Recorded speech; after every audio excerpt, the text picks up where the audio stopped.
यह अधिकार आपने नहीं दिया। यह अधिकार किसी भारतीय जनता पार्टी के लोगों ने नहीं दिया। यह अधिकार बाबा साहब डॉक्टर भीमराव अंबेडकर जी के द्वारा लिखे गए भारत के संविधान ने दिया मान्य। और आप उस संवैधानिक अधिकार को छीन रहे हैं एक गैर संवैधानिक बिल लाके। क्या क्या लिखा इस कानून के अंदर आपने, किस तरीके से आपने इस संविधान की हत्या करने का काम किया। आप बड़ी बड़ी बातें कर रहे हैं। यह सरकार कह रही है कि ये कानून हम मुसलमानों के भले के लिए आ रहे हैं। जब मैं आपसे सुनता हूं तो मुझे लगता है कपिल शर्मा कॉमेडी सर्कस में बोल रहा है। आप मुसलमानों का भला कर रहे हैं, आप मुसलमानों का भला कर रहे हैं।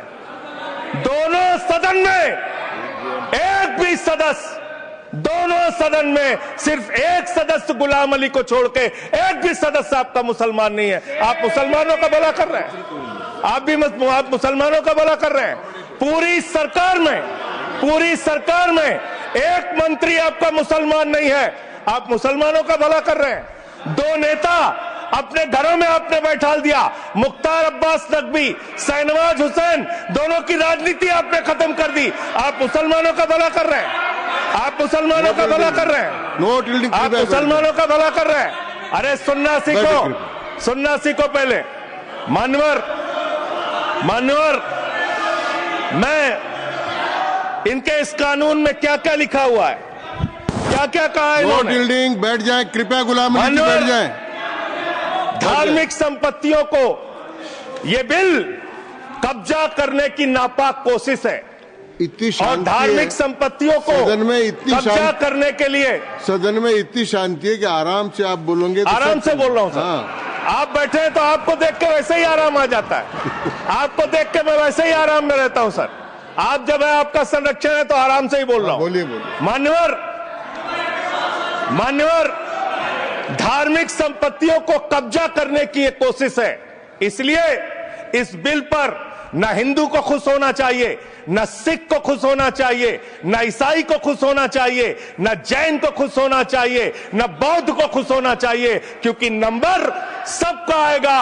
और आज वक्फ की संपत्तियां कब्जा करके आप अपने दोस्तों को देंगे, कल गुरुद्वारे की संपत्तियां कब्जा करके आप अपने दोस्तों को देंगे, फिर चर्चों की संपत्तियां कब्जा करके आप अपने दोस्तों को देंगे, फिर बौद्धों की संपत्तियां कब्जा करके आप अपने दोस्तों को देंगे, फिर जैनों की संपत्तियां कब्जा करके आप अपने दोस्तों को देंगे, फिर मंदिरों की जमीनें कब्जा करके आप अपने दोस्तों को देंगे।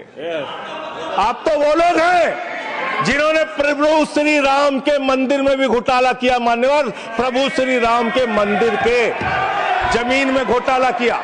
मैं कागज दूंगा सर, मैं कागज दूंगा। ये लोग राम मंदिर में घोटाला करने वाले लोग हैं, राम मंदिर की जमीन का चंदा खाने वाले लोग हैं सर। ये लोग 2 करोड़ की जमीन 5 मिनट में 18 करोड़ में बेची सर इन लोगों ने। 16.5 करोड़ का घोटाला किया, 18.5 करोड़ में जमीन बेची। ये राम मंदिर में घोटाला करने वाले लोग हैं सर। मान्यवर, अरे प्रभु श्री राम के नाम का पैसा खाते हो तुम लोग। अरे बैठ जाओ, राम मंदिर का पैसा खाते हो। अरे राम मंदिर में घोटाला करते हो, बैठो। अरे राम मंदिर का चंदा खाते हो। अरे चंदा चोरो बैठो, चंदा चोरो बैठो, चंदा चोरो बैठो, बैठो चंदा चोरो, चंदा चोरो बैठ जाओ। चंदा चोरो तुम लोग चंदा चोरो, चंदा चोरो तुम लोग, चंदा चोरो, चंदा चोरो, चंदा चोरो बैठो। 1 मिनट को प्लीज। चंदा चोरो बैठो। सभापति महोदय, Shri Gajendra Singh ji. Sir I am not yielding sir, I am not yielding. सदस्य ने चंदा चोरी किया इन्होंने सर, राम का